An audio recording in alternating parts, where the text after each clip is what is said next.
السلام علیکم ورحمۃ اللہ وبرکاتہ۔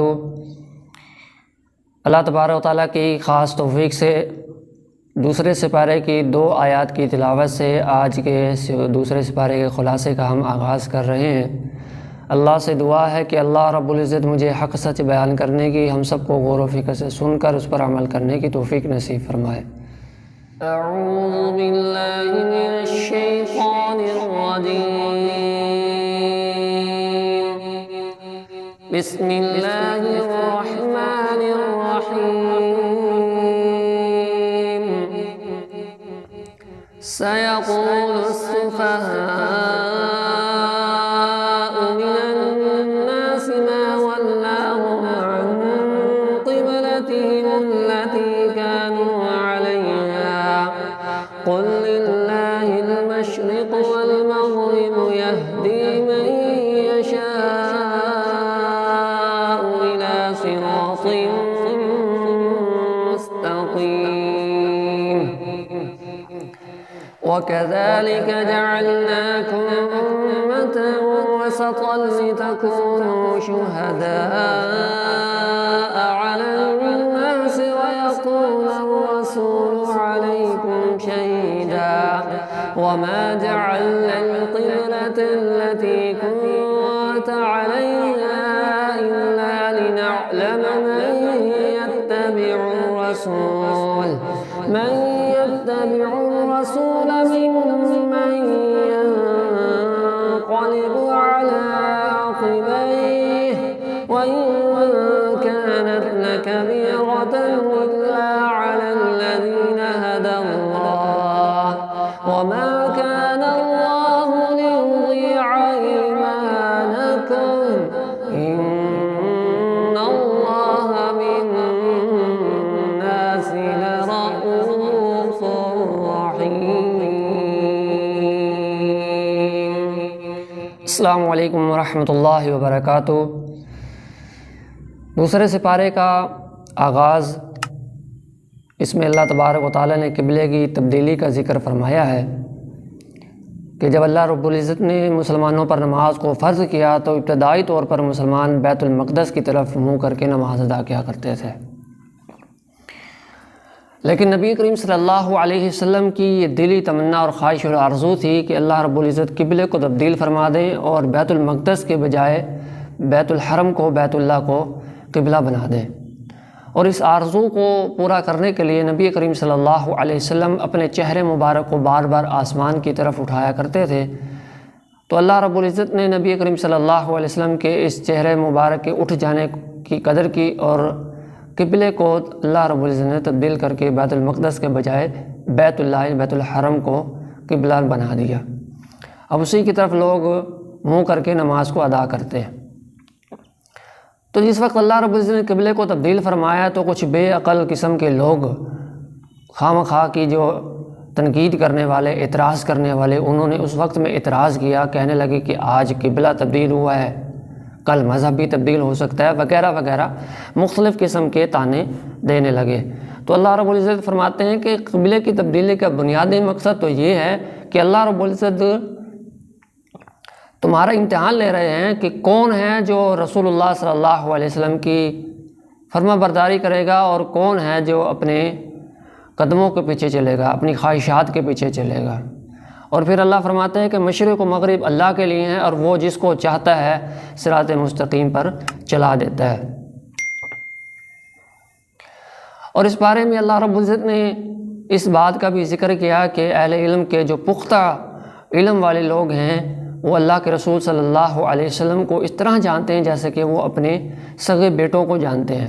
اللہ فرماتے ہیں الذین آتیناہم الکتاب یعرفونہ کما یعرفون ابناءہم وان فریقا منہم لیکتمون الحق وہم یعلمون، کہ وہ لوگ جنہیں ہم نے کتاب دی ہے وہ اسے پہچانتے ہیں جیسے وہ اپنے بیٹوں کو پہچانتے ہیں، اور بے شک ان میں سے کچھ لوگ یقیناً حق کو چھپاتے ہیں۔ یعنی کہ دین اسلام کو، قرآن مجید کو اس قدر جاننے کے باوجود بھی وہ حق کو چھپاتے تھے۔ اس کے بعد اللہ تبارک و تعالیٰ حکم دے رہے ہیں اپنے بندوں کو کہ اے میرے بندو فاذکرونی اذکرکم واشکروا لی ولا تکفرون، تم میرا ذکر کرو میں تمہارا ذکر کروں گا، واشکروا لی تم میرا شکر ادا کرو، ولا تکفرون ساتھ کفر نہ کرو، انکار نہ کرو۔ تو ذرا سوچئے کہ جس کا اللہ تبارک و تعالی ذکر کرے، کیا زندگی کے اندر کبھی اس کو دکھوں کا سامنا کرنا پڑے گا؟ کیا کسی مصیبت کے اندر وہ شخص مبتلا ہوگا؟ یقیناً کبھی نہیں ہوگا۔ آزمائش ضرور آ جاتی ہے، ورنہ انسان اس قدر مصیبتوں کے اندر نہیں گرتا جس طرح آج ایک مسلمان گھرا ہوا ہے۔ وجہ یہی ہے کہ انہوں نے اللہ کے ذکر کو ترک کر دیا ہے، اللہ کا ذکر چھوڑ دیا ہے۔ اور اس کے بعد اللہ تعالیٰ اپنے مومن بندوں کو مخاطب ہو کر فرماتے ہیں یا ایھا الذین آمنوا استعینوا بالصبر والصلاۃ ان اللہ مع الصابرین، کہ اے ایمان والو صبر اور نماز کے ذریعے سے اللہ سے مدد مانگا کرو، بے شک اللہ تبارک و تعالیٰ صبر کرنے والوں کے ساتھ ہے۔ تو اس بات سے یہ بھی ثابت ہوتا ہے کہ اگر مصیبت آ جائے، کوئی تنگی آ جائے، کوئی پریشانی آ جائے، تو مسلمان کو دو کام کرنے چاہیے، ایک تو وہ نماز ادا کرے اور دوسرا وہ صبر کا مظاہرہ کرے۔ اگر وہ یہ دو کام کرے گا تو اللہ تبارک تعالیٰ اس کا ساتھ دیں گے، اور جب اللہ ساتھ دے دیں گے تو ہر قسم کی مشکلات سے نکلنے کے راستے بھی آسان ہو جائیں گے۔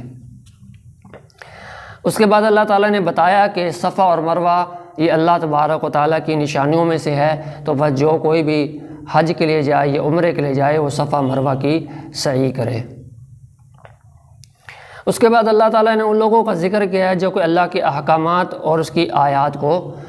جانتے بوجھتے ہوئے چھپاتے ہیں۔ اللہ فرماتے ہیں اولئک یلعنہم اللہ ویلعنہم اللاعنون، جو اللہ کی آیات کو چھپاتے ہیں ایسے لوگ ہیں جن پر اللہ بھی لعنت کرتا ہے، وہ لعنت کرنے والے بھی لعنت کرتے ہیں، یعنی کہ ایسے لوگ اللہ کی رحمت سے محروم ہیں۔ اور اس کے بعد پھر اللہ رب العزت نے زمین و آسمان کی نشانیوں کا ذکر کیا ہے کہ زمین و آسمان کی تخلیق کو دیکھو، دن اور رات کے آنے جانے کو دیکھو، سمندر کے پانی کو دیکھو، مردہ زمین کو دیکھو، پھر آسمان سے برستی بارش کو دیکھو، اور چوپایوں کو دیکھو کہ وہ کھاتے کیا ہیں اور دیتے کیا ہیں۔ ان تمام نشانیوں کو بیان کر کے اللہ تبارک تعالیٰ انسان کو، عقل والوں کو یہ بتا رہے ہیں کہ عقل والوں اپنے خالق اور مالک کی پہچان کر لو۔ اس کے بعد اللہ تعالیٰ فرماتے ہیں کہ حقیقی نیکی یہ ہے کہ انسان کا اللہ کی ذات پر، یوم حساب پر، اللہ کے تمام فرشتوں پر اور تمام ملائکہ پر جو ہے وہ یقین ہونا چاہیے، پختہ یقین ہونا چاہیے، ایمان ہونا چاہیے، اور یہ نیکی یہی ہے۔ اور فرمایا کہ وہ اللہ کی رضا کے لیے اللہ کے راستے میں اپنے مال کو بھی خرچ کرتے ہیں، وہ نماز بھی ادا کرنے والے ہوں، زکوٰۃ کو صحیح طریقے سے ادا کرنے والے ہوں، وعدوں کو پورا کرنے والے ہوں، اور تنگی اور کشادگی میں ہر حال میں صبر کرنے والے ہوں، اور جس میں یہ تمام اوصاف ہوں گے، فرمایا کہ وہی حقیقی متقی ہے۔ یہ حقیقی متقی کے اللہ نے نشانیاں بیان فرمائی، اور یہ بھی بتایا کہ حقیقت میں نیکی کیا ہے۔ اس کے بعد اللہ تعالیٰ نے قصاص اور دیت کے قانون ذکر کیے ہیں۔ اللہ تعالیٰ نے بتایا ہے کہ آزاد کے بدلے آزاد، اور غلام کے بدلے غلام، مرد کے بدلے مرد، اور عورت کے بدلے عورت کو قتل کیا جائے گا۔ تو ہم اگر کوئی اپنے بھائی کو دیت لے کر معاف کر دے تو اس کی رخصت ضرور ہے، لیکن اصول اور قانون اللہ فرماتے ہیں تمہارے لیے بہتر یہی ہے کہ قصاص کے بدلے قصاص، یعنی کہ مرد کے بدلے مرد، غلام کے بدلے غلام، اور آزاد کے بدلے آزاد ہی جو ہے اس کو قصاص دیا جائے گا۔ اس کے بعد پھر اللہ رب العزت نے رمضان کے روزوں کی فرضیت کا ذکر کیا ہے، اور فرمایا کہ مسافر اور مریض جو مسافر ہیں، جو سفر میں ہیں، وہ اس وقت روزے کو ترک کر سکتے ہیں، چھوڑ سکتے ہیں، اور اس کے بعد جب وہ سفر سے باہر ہو جائیں اور مریض جو ہے وہ شفا یاب ہو جائے، ان کو چاہیے کہ وہ پھر چھوڑے ہوئے روزوں کی قضا دیں، وہ چھوڑے ہوئے روزوں کو رکھ لیں۔ اس کے بعد پھر اللہ تعالیٰ نے چاند کے کم ہونے اور بڑھنے کا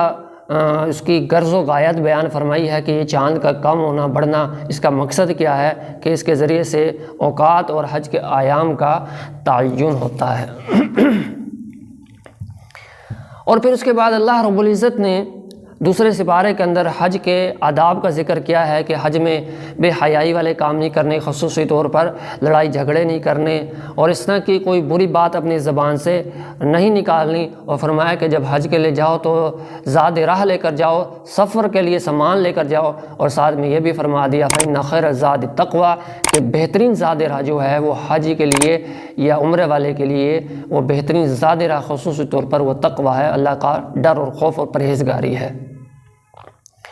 اور پھر اس کے بعد اللہ تبارک و تعالیٰ فرماتے ہیں کہ کچھ لوگ ایسے ہیں کہ جو اللہ تبارک و تعالیٰ سے جب بھی سوال کرتے ہیں دنیا کا سوال ہی کرتے ہیں کہ اللہ ہماری دنیا بہتر کر دے، اللہ ہمیں دنیا دے دے، اللہ ہمیں کوٹھیاں بنگلے، جب بھی سوال کرتے ہیں اللہ سے دنیا کا سوال کرتے ہیں۔ لیکن اللہ فرماتے ہیں کچھ لوگ ایسے بھی ہیں جو اللہ سے یہ دعا کرتے ہیں ربنا آتنا فی الدنیا حسنہ وفی الآخرۃ حسنہ وقنا عذاب النار، اے پروردگار ہمیں دنیا میں بھی بہترین دے دے اور آخرت میں بھی بہترین عطا فرما دینا اور ہمیں آگ کے عذاب سے بچا لینا۔ صحیح بخاری اور مسلم کی حدیث کے مطابق سے معلوم ہوتا ہے کہ رسول اللہ صلی اللہ علیہ وسلم اس دعا کو کثرت کے ساتھ پڑھا کرتے تھے۔ تو ہم نبی صلی اللہ علیہ وسلم کے امتی ہیں تو ہمیں بھی چاہیے کہ ہم غم اور پریشانی کی حالت کے اندر اس دعا کو کثرت کے ساتھ پڑھیں۔ اور پھر اس بارے میں اللہ تعالیٰ نے سابقہ امتوں کے ان لوگوں کا بھی ذکر کیا ہے کہ جن کو ایمان لانے کے بعد تکالیف، مصائب اور زلزلوں کو برداشت کرنا پڑا۔ اللہ تعالیٰ نے اہل ایمان کو سابقہ امتوں کی یہ تکالیف، یہ دکھ درد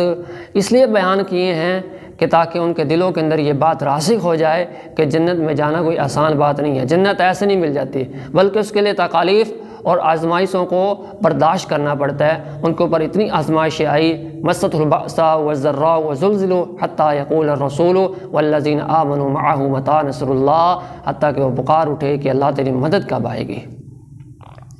اور آپ صحابہ کرام رضوان اللہ علیہ اجمعین کی زندگیوں کو پڑھ کر دیکھیے کہ اس فرمان کا ان کے اوپر بڑا ہی گہرا اثر ہوا اور انہوں نے اللہ کے راستے میں ہر قسم کی قربانی جو ہے وہ اللہ کے راستے میں پیش کی ہے۔ اور اس بارے میں اللہ رب العزت نے دین سے پھر جانے کا وبال بھی ذکر کیا ہے کہ جو شخص دین سے پھر جاتا ہے، دین سے منحرف ہو جائے گا، کفر کی حالت میں مرے گا، تو اللہ تعالیٰ اس کے زندگی کے پچھلی جو نیکیاں ہوں گی اس کو تباہ و برباد کر کے رکھ دیں گے۔ اور پھر اس بارے میں اللہ رب العزت آگے شراب اور جوئے کے نقصانات کو بیان فرماتے ہیں کہ شراب اور جوئے کے نقصانات ہیں، اس لیے اے انسانوں تم شراب سے بھی بچ جاؤ اور جوئے سے بھی بچ جاؤ۔ اس کی ممانعت اللہ رب العزت نے ان آیات میں بیان فرمائی ہے۔ اور پھر اس بارے میں اللہ تعالیٰ نے ناپاکی کے ایام میں عورتوں سے اجتناب کرنے کا حکم دیا ہے کہ جب عورتیں ناپاکی کے ایام میں ہوں تو ان کے پاس نہ جاؤ۔ اور طلاق کے مسائل کو بھی اللہ رب العزت نے بیان فرمایا ہے کہ طلاق کا اختیار بیدہ عقدۃ النکاح، کہ طلاق کا اختیار مرد کے پاس ہے کہ وہ الطلاق مرتان، 2 مرتبہ طلاق دے سکتا ہے، 2 دفعہ مختلف مجلسوں میں جب وہ طلاق دے دے گا تو اس کے پاس پھر ایک اور موقع ہے، اگر اس نے تیسری طلاق بھی دے دی تو اس کے بعد وہ اس کی بیوی اس کے لیے حلال نہیں ہے، اس میں پھر اس کی کسی قسم کی اس کے لیے گنجائش نہیں ہے۔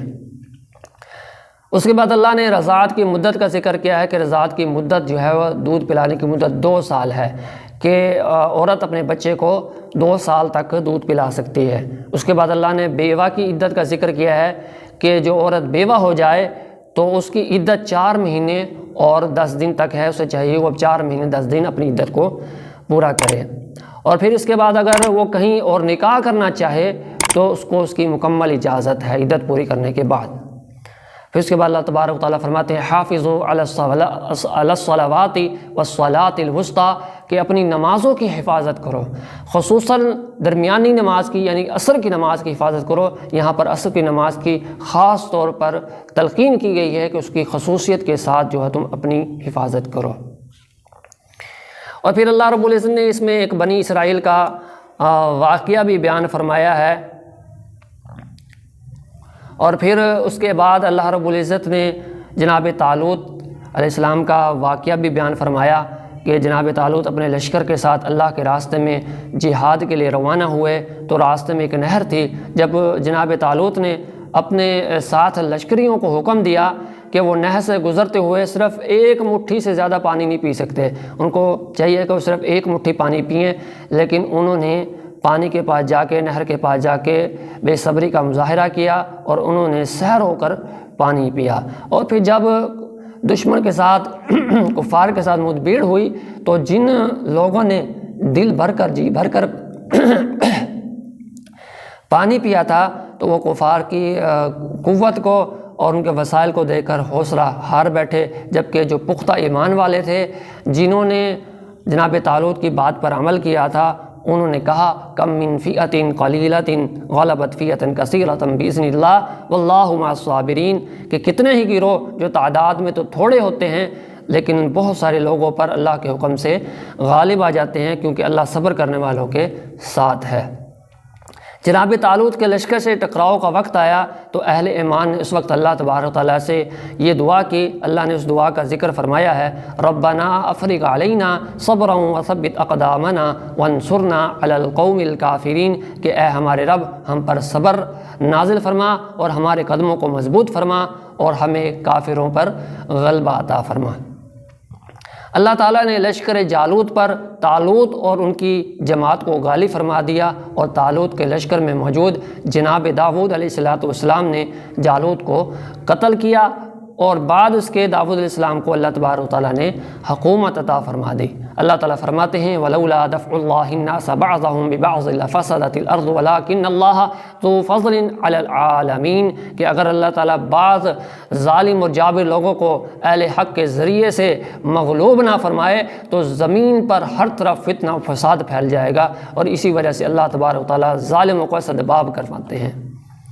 طالوت کے واقعے میں ہمارے لیے بھی ایک بہت بڑا سبق ہے، وہ یہ ہے کہ اگر مسلمان استقامت کا مظاہرہ کریں تو اللہ رب العزت ان کی ضرور مدد فرمائیں گے۔ اللہ رب العزت ان کی ایسی جگہ سے مدد فرمائیں گے کہ مسلمان سوچ بھی نہ سکیں۔ اللہ تبارک و تعالیٰ غیب سے ان کی مدد فرماتے ہیں اور ان کو کافروں پر غالب بھی فرماتے ہیں، جیسا کہ یہ واقعہ آپ نے سماعت فرمایا ہے۔ تو ہم نے کوشش کی ہے کہ زیادہ سے زیادہ اہم ترین باتیں آپ کے سامنے اس پورے خلاصے میں سے، پورے سپارے میں سے بیان کی جائیں۔ قرآن کا ایک ایک حرف تو خاص ہی خاص ہے، عام تو کوئی بھی نہیں، لیکن ہم نے وقت کو مد نظر رکھتے ہوئے کم سے کم بیان کرنے کی کوشش کی ہے، اور اللہ تبارک تعالیٰ سے دعا کرتے ہیں اسی امید کے ساتھ کہ اللہ رب العزت مجھے اور آپ کو اس سپارے کے اندر جو مضامین بیان ہوئے ہیں ان پر غور و فکر کرنے کے بعد عمل کرنے کی اور ان کو لوگوں تک پہنچانے کی توفیق نصیب فرمائے۔ السلام علیکم ورحمۃ اللہ وبرکاتہ۔